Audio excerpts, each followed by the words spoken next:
Alright, last round for all the money, all the crackers.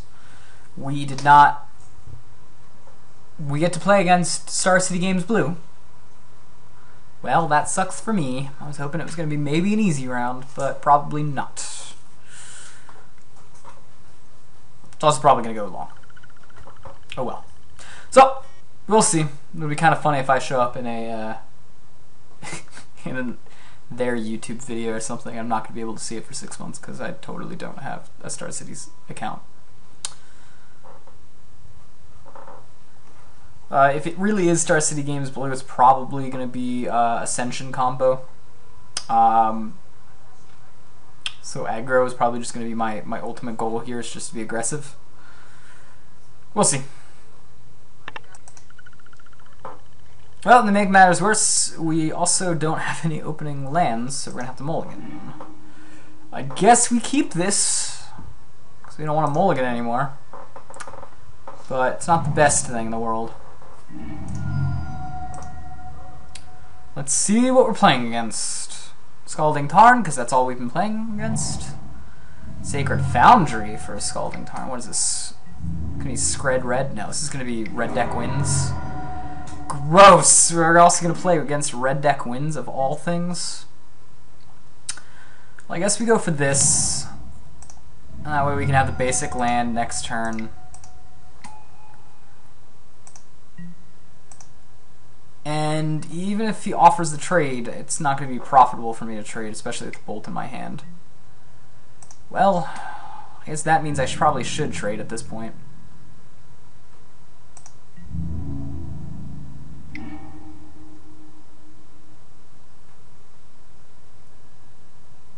I think we have to trade here. There's enough damage going in, and that if he's stuck on one land, that's fine with us too. Let's go ahead and go to our revealed cards. Treetop was revealed. Okay. Then Curdape was revealed. And yes, we're gonna have to block here.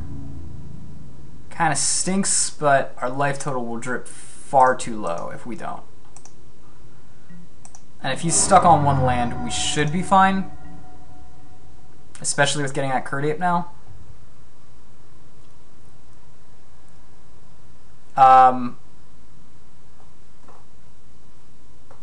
Yes, I'm going to go ahead and crack this for a mountain.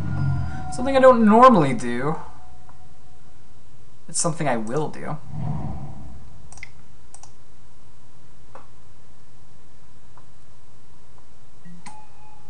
This gives me the potential to block.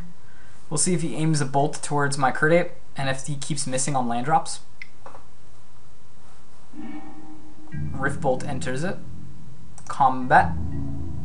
End step. We're not going to waste the opening we've got here.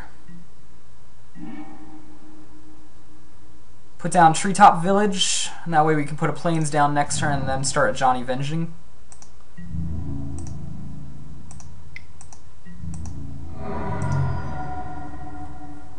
There's the Suspended Rift Bolt. We'll see if this hits the ape or it hits me. I think it probably hits me. That would be the smartest move. Yes, it does hit me. We keep hoping that he keeps missing on lands. Lava Spike, sure. So the only thing, well, actually, now that we're here and he has missed on lands, I think we put out a Johnny and we just keep this land tapped down for as long as possible. And then we just start attacking and see if we can take that opening to kill him. Well, we missed it. So that was that. And that's going to be basically it here.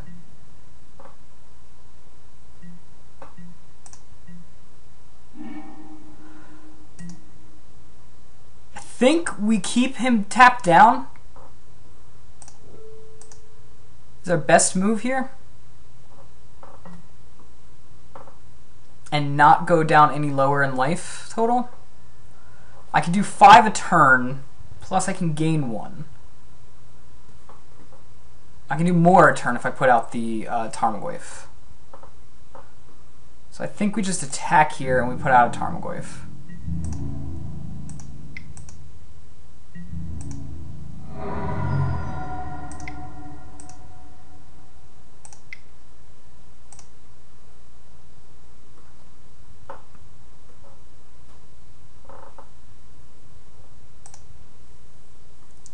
Then we put out a Temple Garden, and we put it out tapped.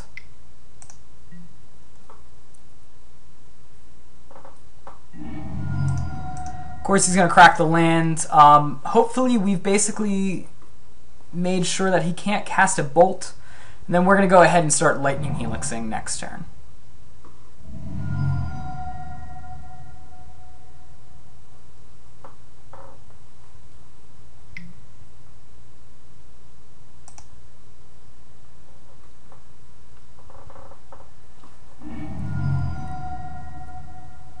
The hope here is he can't do 4 damage. And we can Lightning Helix. Okay, so let me think about this for a little bit before going into sideboarding. Could have Lightning Helixed and gone up 3 life at that point. Swung in for 4 plus 3, 7, 8, 9. And he would have been dead. So that's what I did. The reasoning why I missed this, which was stupid of me, but the reasoning, in the end, it wouldn't have mattered. I would just still had to play the same play in order to actually win the game. But the reason why I tapped down his land was I was assuming that his only plays were 2 converted mana costs. And his 1 converted mana cost play at this point was probably something along the lines of swinging in with a Monastery Swift Spear, which could be blocked by Tarmogoyf. So realistically, being able to block the guide saved me, because I would have went down to like 2 life or something, and then I could have been dead off this. As far as sideboarding, I actually don't have very much against Red Deck Wins. Red Deck Wins has been very hated out. I even took out a Refraction Trap, and that's pretty much the only thing I've got in for Red Deck Wins. And the idea here is probably to take out the Rampagers. So, I mean, they're good in the race, don't get me wrong. But, yeah, my deck's just not naturally built for that. I guess I could take out, instead of taking out the Rampagers, which could help me in the race, I could leave that in and then take out the Pride Mages. Refraction Trap, again, I had 3. It was my reasoning for Refraction Trap was, well, it does something against Red Deck Wins. It's not the worst thing in the world against Red Deck Wins. But it's better against things like Scapeshift and Delver. And I didn't want to just put Core Firewalker in my sideboard while it's good, and it does actually do a lot for the Red Deck Wins matchup. I have to get it in right away for it to actually be useful. It costs 2. It's very color intensive. And I've got other things that I need to worry about in my sideboard other than like 1 matchup that's Red Deck Wins, which I would only see in losers bracket area, except for today, I guess. Although this guess technically is the losers bracket, because whoever wins gets prizes, whoever loses doesn't. So let's see what happens here. He's probably taking a while to consider what he wants to do. Obviously he's going to play first, but we got at least winning that first game was primarily because of his mana bump. We'll keep this, and we're going to have to play a little slower, but we got a Tarmogoyf, so we can sacrifice our Noctel. Let's see what happens here.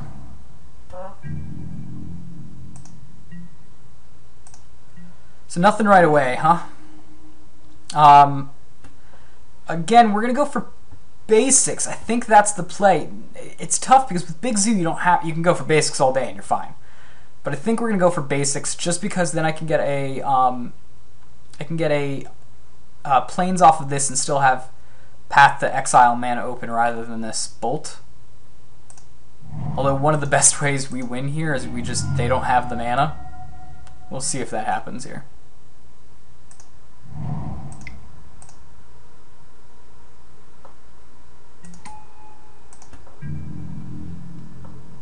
Well, we'll see.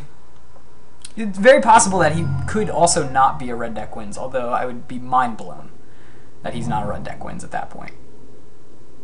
Doesn't have 1 converted mana cost spells, which is weird. If we see him put out a Eidolon, I'm going to go ahead and just bolt it. Because I need to.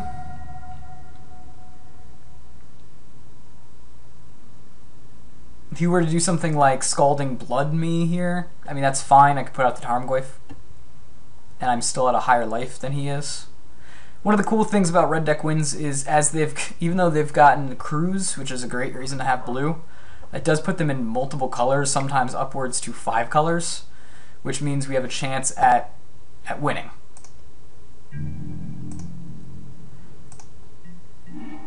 So what I'm going to do here is I'm going to put out the Arid Misa. He's not going to block. I know he's not going to block, but it gives me a chance to Gore-Clan Rampager over it if he wants to go that route. I guess we're going to go with a bolt instead of a path here. And I'll make him think maybe that he can trade with me here. And if he decides to go for a block here, which he's not gonna, I'm just gonna go ahead and bolt.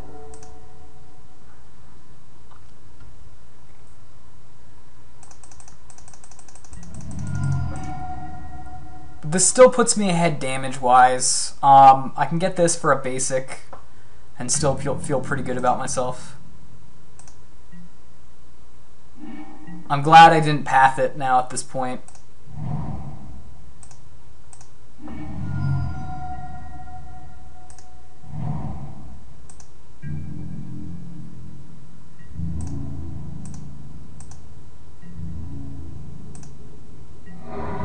We could win race-wise here. I guess I should have also done mana-wise. I should have done this as a plains, but you know, it's my own fault.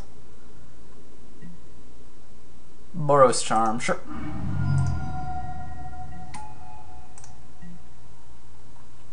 This does put me ahead race-wise. However, he can bolt here.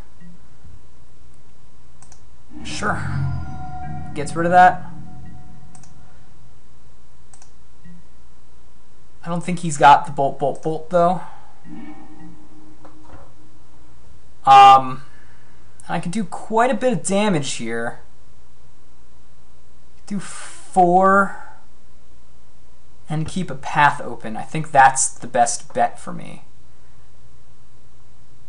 Because I'm not going to be able to double Rampager because I got a basic plains, but I had to keep my life total high.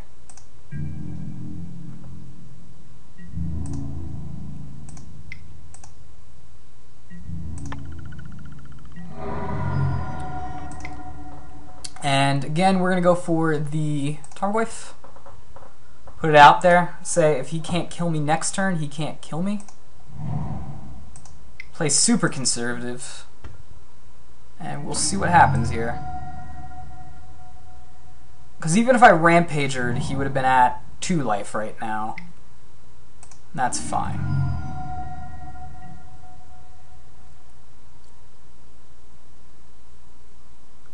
So we'll see what he's got here. 1 mana, he's going to cruise with it. And that means he's going to have to draw bolt in order to kill me, or a land and something that gives him 2 life. So here's the first bolt, maybe. Monastery Swiftspear, which we're not going to let happen here.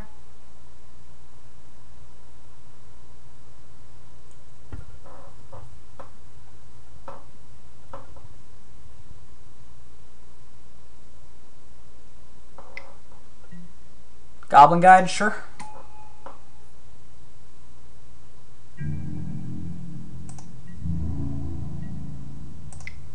I think we've got the win here. I'm going to path the exile out as Goblin Guide. And we got Gore-Clan on whatever he blocks, plus we've got the attack straight through. Stomping Ground would also do it, because we can just double. I'm trying to think what he could possibly have. That if I take the life, that he can do something. I don't think he has anything, to be honest with you.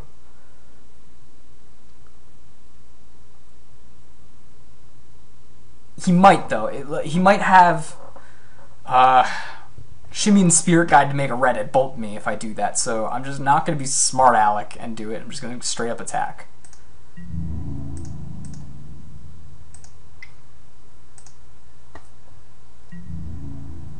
He has to declare a block. And then I can do this and rampage over and hopefully beat Star City Games.